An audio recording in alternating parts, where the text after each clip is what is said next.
Not sure which exercise to select on back day? Check out this list of the top 10 back builders and get ready to grow. When you crack your exercise toolkit open each week on back day, you've got a seemingly endless array of movements available. Knowing which tools are best suited for building a wide, sick back will help you get the job done faster. While head-to-head exercise comparison research a bit limited in this area, the following 10 exercises are based on factors such as available literature, how difficult each movement is, how much muscle each stimulates, and how unique each exercise is compared to others.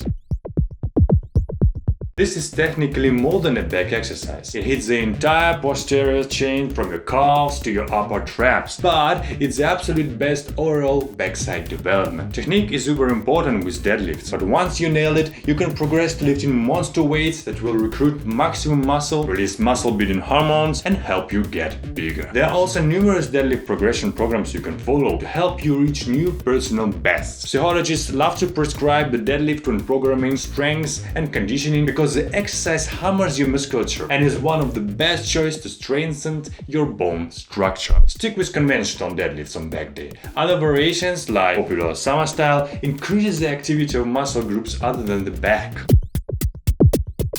This is probably the second best back movement in terms of sheer weight you can lift. EMG research has suggested that hitting bent over barbell rows will work the larger muscle groups of the upper and lower back equally, making this a great overall back builder. Like the deadlift, this is another technical move that requires excellent form but rewards you with ton of muscle.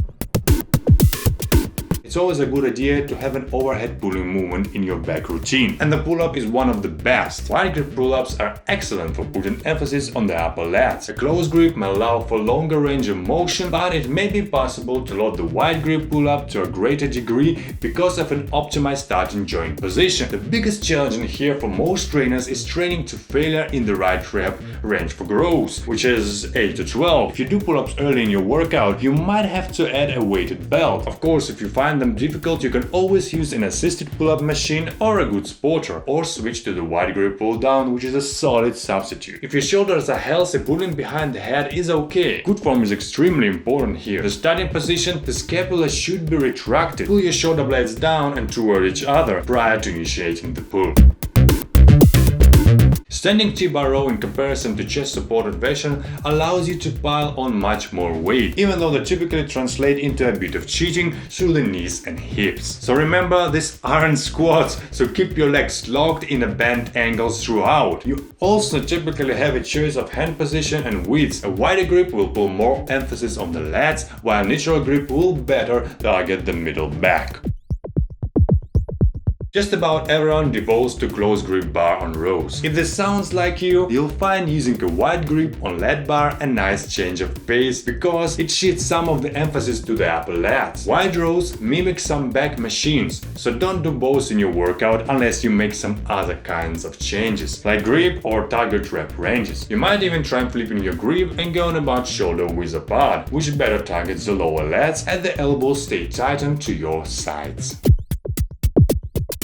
Reverse grip movements means two things. The biceps play a greater role, and with the elbows now pulling back close to your sides, the target becomes the lower portion of the lats. The Smith machine allows you to concentrate only on pulling as much weight as possible, since you don't have to worry about balancing. Bend over about 45 degrees, staying close to the bar, and expect a little contribution from the hips and knees when you're pounding out the heavy sets. While some gym rats consider the Smith machine taboo, the fixed plane of the movement and ability to really control a weight can be both a novel and numbing exercise.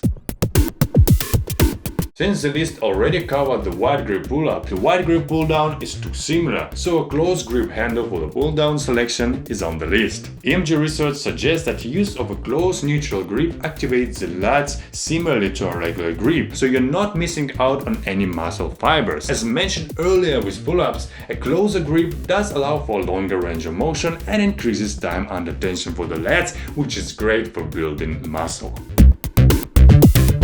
This is a great unilateral exercise. Each side works independently that allows you to move a lot of weight. You'll get greater range of motion when training unilaterally, and you won't be restrained if your weaker side fails first. You may also be better able to support your lower back, which may have taken plenty of punishment by now when placing one hand on the bench. Allowing a slight degree of rotation of the trunk may engage a greater degree of core musculature as well. This one mimics a straight arm cable pull down you're probably familiar with. Yes, this is a single joint move, but it allows you to really target and torture your lats. The decline version puts your lats under tension for a longer range of motion than when using a flat bench. Just make sure the dumbbell clears your head and drop it on the floor behind you when you're done. The bad boy is basically a single arm dumbbell row performed on a Smith machine. It's a great and novel choice for your lower lats. Stand sideways to the machine, grasping the bar towards the middle. Keep your body close to the apparatus using a split stance and bend knees for balance. As they pull the bar as high as you can, your body may sway a bit to keep the movement natural, which is okay. So what do you think of the list? Got anything to add or change? Would you place them differently? Share below, I would like to hear your opinion.